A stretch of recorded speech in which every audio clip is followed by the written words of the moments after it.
Hello students, today we will be starting a new module for solving different equations. Okay, so how many types of equations are there?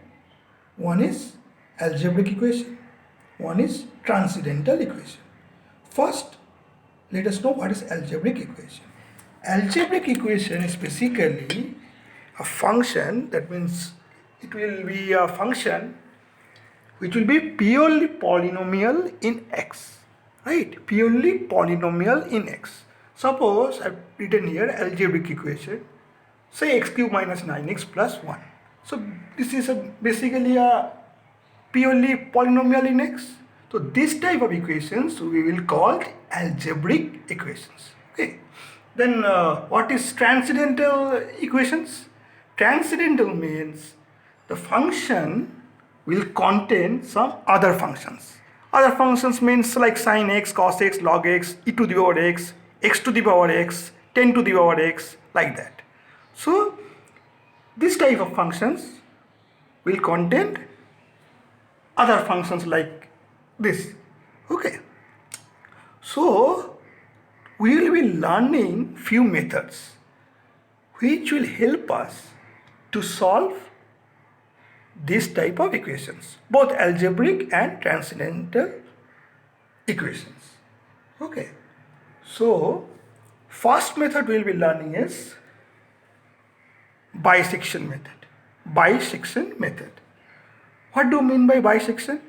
Bi means two and section, so there will be two sections. Consider a line. Okay, a line, a simple straight line joining 2 points. How do you find the bisection out of it? What you do? We just between these 2 points, between the 2 points, this, suppose consider this one as a straight line. What we will do? We will draw a line which will pass from the midpoint of those 2 points, right? From the midpoint of those 2 points. That means basically my point is, new point is a plus b, that means my 2 points, extreme points by 2. Okay, so that's why they call this bisection method. That means every time in every step my new value of x will be chosen as from the midpoint of the 2 points. Okay, so here I have considered an example. Suppose the function is log ex minus cos x equal to 0. You have been asked to find out the root of this function.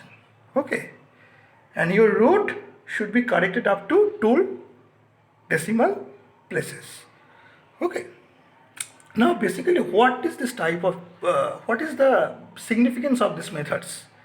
The significance of this method is, suppose you are from Jharkhand. Okay, you have cracked joint entrance exam and you got selected in RCCIT college. Okay, so when you are in Jharkhand, what do you do? First of all, you search RCCIT in Google Map. First you need to know where it is, where is the college. So you think, okay, it is you have searched in the Google Map and you found out that it is in Kolkata. Okay, so you don't know any other things in any other places in Kolkata, but you know the city, right? So what you do? First step is you have to reach Kolkata. So you reached Kolkata. Then you need to know, okay, I have reached Kolkata. Yeah, this college is near Shialda. Okay. So next point after next step is to move to Shialda.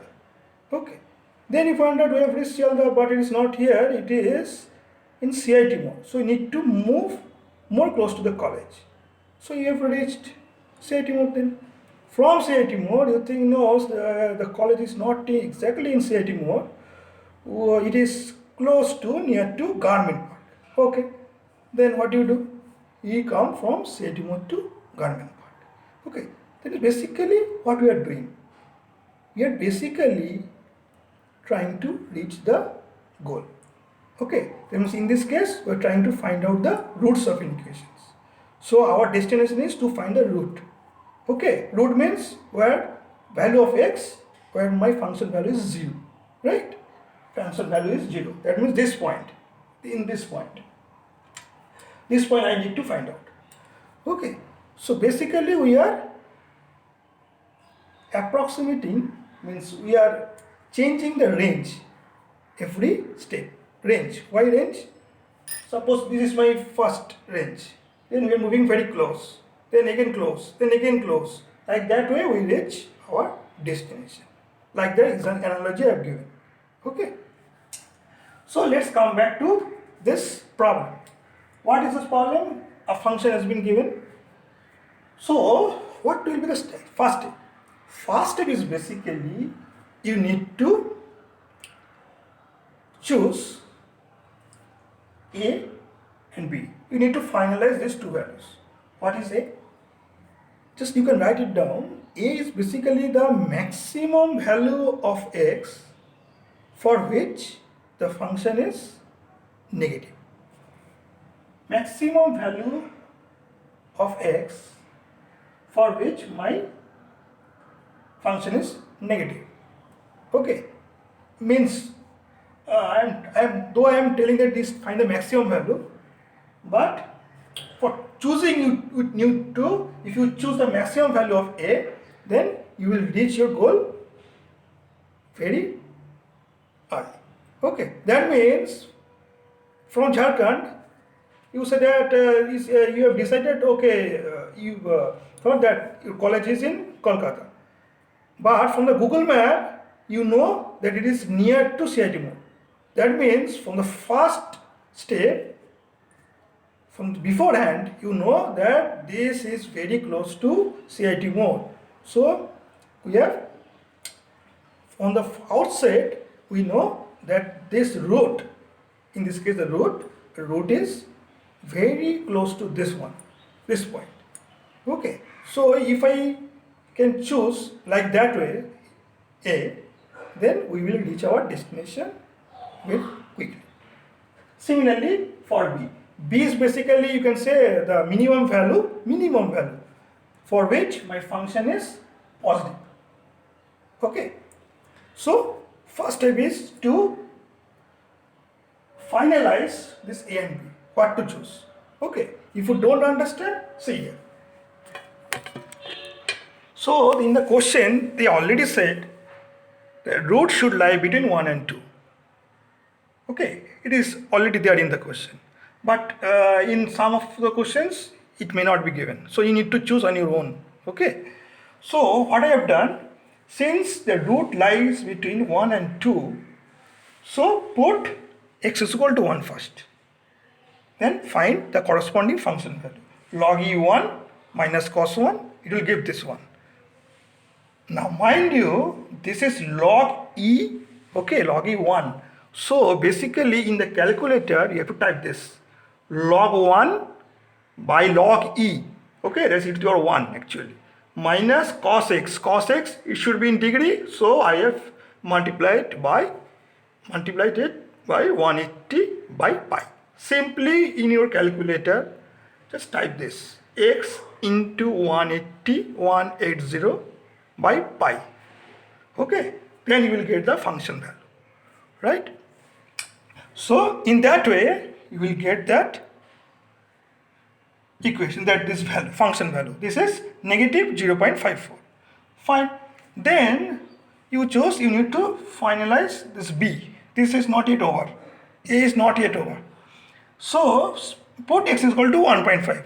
Then sir, what is the question? If you can ask, sir, why have you put 1.5? That is my choice. Okay, you can choose anything. But since it is between 1 and 2, so I choose the midpoint. It is not mandatory that you need to choose 1.5. You can calculate 1.2 also. You can calculate 1.3 also, 1.4 also, 1.7 also. Okay, this is basically on user's hand, how you are efficient to choose the values. So for this case, if I choose x is equal to 1.5, see my function value becomes positive 0.33. Positive means one thing I am sure now, that for x is equal to 1, my function was negative. Now in this case, it is positive. So the root must lie between for 1 and 1.5. Why? Because see, root means fx should be 0 here, but I know this one. This is fx negative and this is fx positive. So if the sign changes here, that means the root must lie between 1 and 1.5. Okay. So we moved one step closer. Okay. Then what I have done, I have taken 1.3. X is equal to 1.3. You can choose 1.2 also. So if you put 1.3, it is again negative. So minus 0.005. Okay. Then I have chosen x is equal to 1.4. Now I have seen that for a 1.4 it is positive. So what we can conclude? I told you a should be the maximum value for which my function value is negative, right? So my maximum value for which my function is negative is 1.3. So I discarded this one. I have chosen 1.3, and the minimum value of x for which my function is positive here is 1.4. This is my minimum value. So I discarded this 1.5 because it is the next higher value.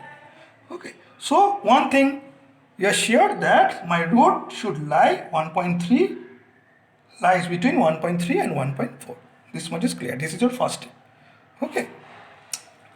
So first step is to finalize A and B. Now in the second step, what I have done, you need to create a table. Just create a table. What is this table comprises of? First one is the iteration number. Okay. Then your A, then your B, then your new value, then the corresponding function value. Right. So let us see how we are filling this table. First step is iteration is 0. You have chosen your A to be 1.3, right? 1.3 from here, and your B to be 1.4. For 1.3 it is negative, so I have written here negative. For 1.4 my function value was positive, so I have written positive. So this is my A, this is my B. What you need to do? This is the bisection method, right? So bisection means I told you we need to choose the midpoint value. That means A plus B by 2. Okay. So my new point what I have chosen in this graph is A plus B by 2. Okay. A plus B by 2. So A plus B by 2 means 1.3 plus 1.4 by 2. So basically this is 1.35. Okay. Now calculate the function value for 1.35.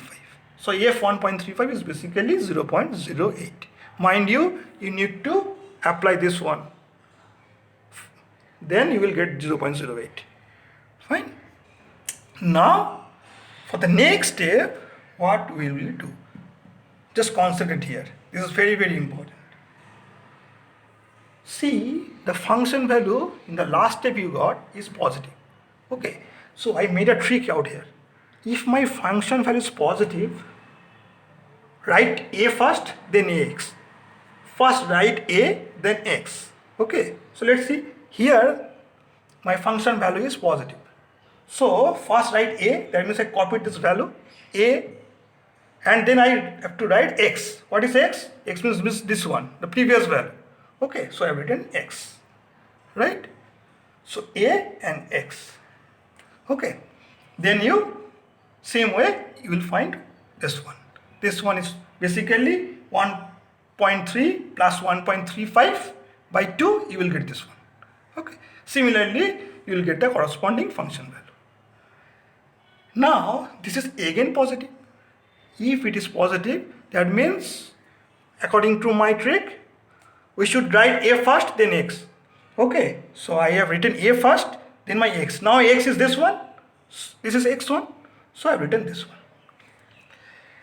Then again the process is same. Then you find the mid value of this value, then you get this one, then you will find the corresponding function value.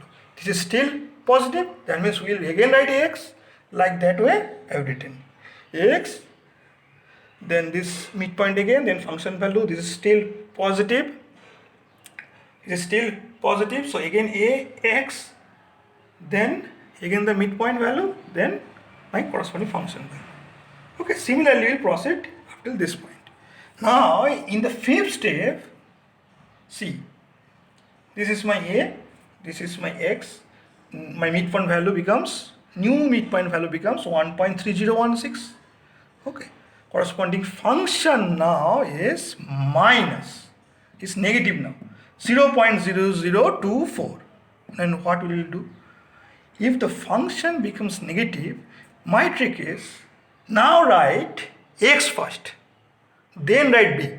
Okay, so in the a column write x first, x means this x first, and write b. Okay, b. Then you will find, you have to find the midpoint value again, then corresponding function value. This is still negative, but I have stopped here. Why I have stopped here? Because see, my question is correct up to 2 decimal places. So I have written here, to get a function root of function fx correct up to g significant figures, we need to go to step s. S means in this case, suppose 5, so that xs and x plus 1 have same g significant figures. That means in the last 2 steps, you see in this case 2 decimal places, that means my g is equal to g is 2 basically, not 2, g is basically your this counting the integer also, integer part also. So for 2 decimal places means after decimal 2 places, after decimal 2 places, 2 places means, see, in the previous step this one and this one become same, 1.30 and 1.30. Okay, 1.30 and 1.30. So we need not to calculate further. Okay, so we can stop it here. Okay, so stop it means, so I can write it, just a minute, let me write it. It is basically my answer should be 1.30. I lost my pencil. Okay, so basically your answer should be 1.30. Okay, but remember one thing, just remember one thing, in this case also, in this column, it is already 1.30, 1.30, 1.30, 1.30. Then you can ask me, sir, why have you stopped it here? Why haven't you stopped it here? The thing is, you need to check all A, B and X. All A. See, for this case, in this 2, my first 2 significant, after decimal points, this 1.3 basically 0. So this point, this after 2 decimal places, my value is same. For this case also same. But if I consider this one, see, 3.06, 6 means is greater than 5. So if I approximate after 2 decimal places, that means it is 1.31. So we can't stop, we can't take this one. So we have taken this 2. Okay. So in this case also it is 1.306. So if it is greater than 5, so it is 1.31. So I can't stop it here. Okay, I need to move a little further so that and make it as close to these 2 values are now almost close. This one is almost close, this is basically same, and this one is almost close. Okay, so my answer will be 1.30 for this case. Okay, at last I found my pen. So my answer is 1.30. Okay. So see one thing. What is the significance of this? What is the significance of this? My trick is, if my function is greater than 0, I need to write ax. Why ax? Suppose my function is this one. This is my function value here is positive. Okay, so my corresponding point, this corresponding point, say x. So my destination is where? My destination is here. So can you guess what should be my new range? Is it from A to X or X to B? If I choose X to B, that means I've reached here. But my goal is to reach here, right? So my new goal is, my new range will be A to X. So you started with AB, now you moved A to X. Okay, so that is the concept behind this trick. Now if the function is less than 0, that means suppose here, okay, then my new range should be where? This should be, I should move this way because I should reach here. This is your RCSIT, so you need to move there, here like here. So my new range should be X and B. Okay, so that's why I've written X and B. Okay, so my range is changing every time depending on the polarity of the functions. That means if it is 0, that means if the function value is positive, then my new range should be between A and X. If my function value is negative, then it should be X and B. Okay, so this is your bisection method. So basically you need to finalize, first step is to finalize A and B, choose the value of S such that you reach your goal little faster. Okay, and then step 2 is to create a table, new table, and table will be comprising of this parameters, and this you need to solve it. Okay, so I have chosen this problem since here there are two functions like log and cos. So to show you how to handle this cos and find the value of function and log also, okay, that's why I'm choosing this problem. I will send you all a few problems, numerical problems for bisection method. You try it at your home, and if you face any problem, you will let me know. Okay, so this is your bisection method. Next class we will see other methods.